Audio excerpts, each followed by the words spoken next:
ಶಿವಯೋಗ ಮಂದಿರದ ಜಾತ್ರಾ ಮಹೋತ್ಸವದ ಮೂಲಭೂತ ಸೌಕರ್ಯಗಳಿಗಾಗಿ ಗ್ರಾಮಗಳಲ್ಲಿ ಪೂರ್ವಭಾವಿ ಸಭೆ. ಅಖಿಲ ಭಾರತ ವೀರಶೈವ ಲಿಂಗಾಯತ ಮಹಾಸಭೆ ಶ್ರೀ ಶಿವಯೋಗ ಮಂದಿರ ಸಂಸ್ಥಾಪಕರು ಕಾರಣಿಕ ಯುಗ ಪುರುಷರಾದ ಹಾನಗಲ್ ಶ್ರೀ ಕುಮಾರ ಶಿವಯೋಗಿಗಳವರ 95ನೇ ಪುಣ್ಯ ಸ್ಮರಣೋತ್ಸವ, ಮಹಾಶಿವರಾತ್ರಿ, ಜಾಗರಣೆ, ಕೀರ್ತನ, ಸಂಗೀತ ಸಮ್ಮೇಳನ ಮತ್ತು ಶ್ರೀ ಕುಮಾರೇಶ್ವರ ಮಹಾರಥೋತ್ಸವವನ್ನು ವಿದ್ಯುಕ್ತವಾಗಿ ದಿನಾಂಕ 20/2/2025 ಗುರುವಾರದಿಂದ ಪ್ರಾರಂಭವಾಗುವ ನಿಮಿತ್ತ ಸುತ್ತಮುತ್ತಲಿನ ಗ್ರಾಮಸ್ಥರು ಜಾತ್ರಾ ಮಹೋತ್ಸವಕ್ಕೆ ಆಗಮಿಸಲಿರುವ ಸಹಸ್ರಾರು ಭಕ್ತರು ಮತ್ತು ನಾಡಿನಾದ್ಯಂತ ಸಾವಿರಾರು ಮಠಾಧೀಶರು ಆಗಮಿಸಲಿರುವ ಕಾರಣ ಅವರೆಲ್ಲರಿಗೂ ತಂಗಲು ಮೂಲಭೂತ ಸೌಕರ್ಯಗಳನ್ನು ಒದಗಿಸುವ ಸಲುವಾಗಿ ಪ್ರತಿ ಗ್ರಾಮಗಳಲ್ಲಿ ಪೂರ್ವಭಾವಿ ಸಭೆಯನ್ನ ಆಯೋಜಿಸಿ ಭಕ್ತರ ಅಭಿಪ್ರಾಯಗಳನ್ನು ಸಂಸ್ಥೆಯ ಉಪಾಧ್ಯಕ್ಷರಾದ ಶ್ರೀ ಸದಾಶಿವ ಮಹಾಸ್ವಾಮಿಗಳು ಪಡೆದುಕೊಳ್ಳುತ್ತಿರುವುದು ವಿಶೇಷ. ಅವರು ನಂದಿಕೇಶ್ವರ, ಚೊಳಚಗುಡ್ಡ, ನವಿಲಹೊಳೆ, ಭದ್ರಾನಾಯಕನ ಜಾಲಿಹಾಳ, ನೆಲುವಗಿ, ಹಿರೇನ ಸಬಿ, ಬಾಚಿನಗುಡ್ಡ, ಪಟ್ಟದಕಲ್ಲು, ಶಿರಬಡಗಿ, ಗೋವನಕ್ಕಿ, ಗೋನಾಳ, ಮಂಗಳೂರು ಇನ್ನು ಮುಂತಾದ ಗ್ರಾಮಗಳಲ್ಲಿ ಸಮಾರೋಪಾದಿ ಸರಣಿ ಪೂರ್ವಭಾವಿ ಸಭೆಗಳನ್ನು ನಡೆಸುವ ಮೂಲಕ ಅಭಿಪ್ರಾಯಗಳನ್ನು ಪಡೆದರು. ಈ ಜಾತ್ರಾ ಮಹೋತ್ಸವವು ಫೆಬ್ರವರಿ 18ರಿಂದ 27ರವರೆಗೆ ನಡೆಯುತ್ತಿದ್ದು, ಸಾಯಂಕಾಲ 7ರಿಂದ 8:30ರವರೆಗೆ ಪ್ರವಚನ ನಡೆಯಲಿದ್ದು, ನಾಡಿನ ಪ್ರಖ್ಯಾತ ಪ್ರವಚನಕಾರರು ಮಹಾತ್ಮರ ಚರಿತಾಮೃತ ಪ್ರವಚನ ನೀಡಲಿದ್ದಾರೆ.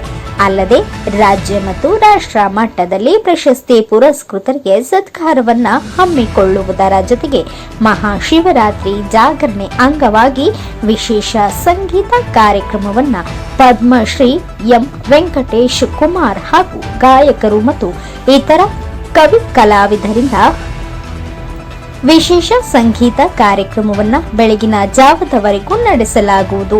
ಮರುದಿನ 27ರಂದು ಶ್ರೀ ಕುಮಾರೇಶ್ವರ ಮಹಾರಥೋತ್ಸವವು ಸಂಜೆ 5 ಗಂಟೆಗೆ ಜರುಗಲಿದೆ.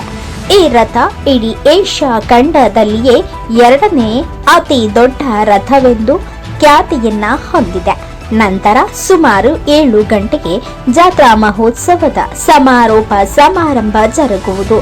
ಸಮಾರಂಭದಲ್ಲಿ ಸುಕುಮಾರ ವಿಶೇಷಾಂಕ ಹಾಗೂ ಗುರುಕಂದ ಕೃತಿ ಶ್ರೀ ಕುಮಾರೇಶ ಚರಿತೆ ಎಂಬ ಗ್ರಂಥವನ್ನ ಲೋಕಾರ್ಪಣೆ ಕಾರ್ಯಕ್ರಮ ಇರುವುದು ಎಂದು ಶ್ರೀ ಮಧ್ವೀರಶೈವ ಶಿವಯೋಗ ಮಂದಿರ ಸಂಸ್ಥೆಯ ಧರ್ಮದರ್ಶಿಗಳಾದ ಮುಚಕಂಡಯ್ಯ ಬಸಯ್ಯ ಅಂಗರಗಿ ಉಪಸ್ಥಿತರಿದ್ದರು. ಈ ಎಲ್ಲ ಕಾರ್ಯಕ್ರಮಗಳ ವಿವರಣೆಗಳನ್ನ ಮತ್ತು ಮಹಾರಥೋತ್ಸವದ ತಯಾರಿಯ ಬಗ್ಗೆ ಸಂಪೂರ್ಣ ಮಾಹಿತಿಯನ್ನ ನೀಡಿದ್ರು. Arun Kumar, Muchakandi Math, NKS TV4 news, Bagalkote. ಬೇರೆ ಏನಾದರೂ ಆಹಾರವನ್ನು ಮಾಡಿ ಅದು ಒಂದು ರೀತಿಯಾದಂತ ಪ್ರಸಾದವಾಗಿ ಪರಿವರ್ತನೆಯಾಗಿ ಅದು ಎಲ್ಲರಿಗೂ ಕೂಡ ಶುಚಿರುಚಿಯಾಗ್ತದೆ ಅನ್ನುವಂಥದ್ದು. ಜೊತೆಗೆ ಶಿವಯೋಗ ಮಂದಿರಕ್ಕೆ ಪ್ರಸಾದಕ್ಕೆ ಬಹಳ ವಿಶೇಷವಾದಂತಹ ಮಾನ್ಯತೆ ಇದೆ.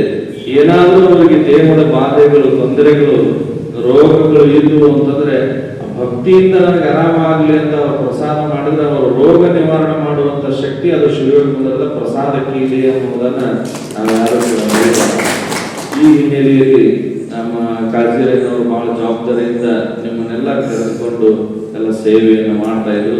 ಆ ನಿಟ್ಟಿನಲ್ಲಿ ಇಂದಿಗೂ ಸೇವೆ ನಮ್ಮ MB ಹಂದ್ರಿಗೆ ಅವರು, ಶಿವಪುತ್ರಯ್ಯನವರು, ಬಸವನಗೌಡರು, ಗಂಗಯ್ಯನವರು, ಮುಚ್ಕಂಡಿ ಅವರು, ಹೀಗೆ ನೀವೆಲ್ಲ ಹಿರಿಯರು ಕೂಡಿಕೊಂಡು ಅದೊಂದು ಮುಕ್ಕರಗೌಡ ಜನಾದೇವರು, ಮಾನಗೌಡರು, ತಾವೆಲ್ಲರೂ ಒಟ್ಟಾರೆ ಪ್ರತಿ ವರ್ಷ ಏನು ಸೇವೆಯನ್ನು ಮಾಡ್ತಾ ಇದ್ದೀರಿ ಆ ಸೇವೆ ನಿರಂತರವಾಗಿ ಮುಂದುವರಿಬೇಕು. ನಮಗೆ ಹೇಳಿಲ್ಲ, ನಮಗೆ ಕರೆದಿಲ್ಲ ಅನ್ನೋದಕ್ಕಿಂತ ಇಡೀ ದೈವಕ್ಕೆ ನಾವು ಈಗ ನಿಮಗೆ ಆಹ್ವಾನವನ್ನು ನೀಡ್ತಾ ಇದ್ದೇವೆ.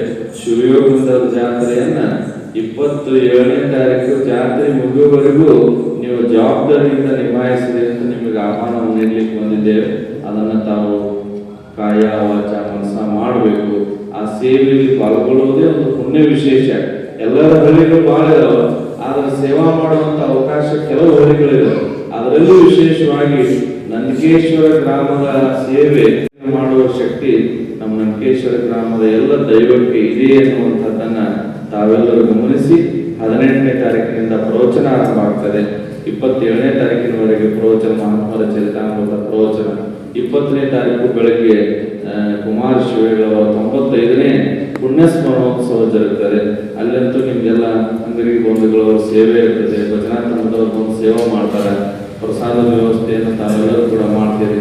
ಮತ್ತು 26ನೇ ತಾರೀಕಿನಂದು ಬೆಳಗ್ಗೆ ಇಷ್ಟಲಿಂಗ ದೀಕ್ಷೆ ಅಯ್ಯಾಚಾರ ಕಾರ್ಯಕ್ರಮಗಳು ನೆರವೇರ್ತವೆ. ಅಲ್ಲಿ ವಿಶೇಷವಾಗಿ ಭಕ್ತರು, ಹೆಣ್ಮಕ್ಳು, ಗಂಡ್ಮಕ್ಳು ಯಾರು ಲಿಂಗ ಧಾರಣೆಯನ್ನು ಮಾಡ್ಕೊಳ್ಬೇಕು ಅಂತ ಬಯಸ್ತಾರೆ ಅವರು ಎಲ್ಲರೂ ಕೂಡ ಬಂದು ಲಿಂಗ ಧಾರಣೆಗಳಾಗಬೇಕು, ರುದ್ರಾಕ್ಷಿ ಧರಿಸ್ಕೊಳ್ಬೇಕು, ವಿಭೂತಿಯನ್ನು ಧರಿಸ್ಕೊಳ್ಬೇಕು. ಅದೇ ದಿನ ಸಾಯಂಕಾಲ ಒಂದು ಗೋದಾಮು ಉದ್ಘಾಟನೆ, ಆಹಾರ ಸಂಗ್ರಹಕ್ಕಾಗಿ ಗೋವುಗಳಿಗೆ ಒಂದು ದೊಡ್ಡ ಗೋಡಾಮು ಕಟ್ಟಿದೆ, ಅದರ ಒಂದು ಉದ್ಘಾಟನೆಯೂ ಕೂಡ ಮರುದಿನ ಸಾಯಂಕಾಲ ನೆರವೇರ್ತದೆ. ಆ ಶಿವಯೋಗದ ದಿನ ಸಾಯಂಕಾಲ ಪದ್ಮಶ್ರೀ ಪ್ರಶಸ್ತಿ ಪುರಸ್ಕೃತರಾದಂಥ ಡಾಕ್ಟರ್ ಎಂ ವೆಂಕಟೇಶ್ ಕುಮಾರ್ ಅವರ ಸಂಗೀತದೊಂದಿಗೆ ಅಹೋರಾತ್ರಿ ಜಾಗರಣೆ ಸಂಗೀತ ಕಾರ್ಯಕ್ರಮ, ಕೀರ್ತನ ಕಾರ್ಯಕ್ರಮ, ಪುರಾಣ ಪ್ರವಚನ ಕಾರ್ಯಕ್ರಮ, ಮಹಾತ್ಮರಿಂದ ಅಕ್ಷರೋಚನ ಇವೆಲ್ಲವೂ ಕೂಡ ನೆರವೇರ್ತವೆ. ಆ ಸೇವೆಯಲ್ಲಿ ತಾವು ಕೂಡ ಬಂದು ಉಪಸ್ಥಿತರಿರಬೇಕು. ಮರುದಿನ ಮಹಾರಥೋತ್ಸವ ಎಲ್ಲ ಸಾಯಂಕಾಲ 5:30ಕ್ಕೆ 100 ಜನ ಸ್ವಾಮೀಜಿಯವರ ಒಂದು ಪುಣ್ಯ ಸಾರಥ್ಯದಲ್ಲಿ ಎಲ್ಲ ಭಕ್ತಾದಿಗಳ ನಾಡಿನ ತುಂಬೆಲ್ಲ 16,000 ಜನ ಭಕ್ತಾದಿಗಳು ಪಾಲ್ಗೊಳ್ತಾರೆ. ಆ ಎಲ್ಲ ಕಾರ್ಯಕ್ರಮಗಳಲ್ಲಿ ಬಂದು ನಾವೆಲ್ಲ ಭಾಗಿಗಳಾಗಿ ಕುಮಾರ ಶಿವೇಗಳವರ ಕೃಪೆಗೆ ಪಾತ್ರರಾಗಬೇಕು ಅನ್ನುವಂಥ ವಿನಂತಿಯನ್ನು ಈ ಸಂದರ್ಭದಲ್ಲಿ ಮಾಡಿ, ಒಟ್ಟಾರೆಯಾಗಿ ಶಿವಯೋಗದ ಜಾತ್ರೆಯ ಸಂಪೂರ್ಣ ಯಶಸ್ಸಿನ ರೂವಾರಿಗಳು ಯಾರಾಗಬೇಕು ಅಂದ್ರೆ ರಂಕೇಶ್ವರ ಗ್ರಾಮದ ದೈವದವರು ಆಗಬೇಕು ಅನ್ನುವಂಥದ್ದು ಆಶಯ. ಅದಕ್ಕೆ ತಾವೆಲ್ಲರೂ ಹೆಚ್ಚಿನ ರೀತಿಯಿಂದ ಜನರು ಪ್ರವಚನ ಕೊಡಬೇಕು, ಬಂದು ಸೇವೆ ಮಾಡಿ ಪ್ರಸಾದವನ್ನು ಸ್ವೀಕರಿಸಿ ಹೋಗಬೇಕು. ಇವೆರಡರ ಜವಾಬ್ದಾರಿಯಿಂದ ತಾವೆಲ್ಲ ನಿಷ್ಠೆಯಿಂದ ಮಾಡ್ರಿ ಎನ್ನುವಂಥ ಶುಭ ಹಾರೈಕೆಯನ್ನು ಹಾರೈಸಿ ನಿಮ್ಮೆಲ್ಲರಿಗೆ ಕುಮಾರ ಶಿವೇಗಳವರ ಸದಾಶಿವ ಮಹಾಸ್ವಾಮಿಗಳವರ ಆಶೀರ್ವಾದ ಇರಲಿ ಅಂತ ಆಶಿಸಿ 2 ಮಾತಿಗೆ ನಾನು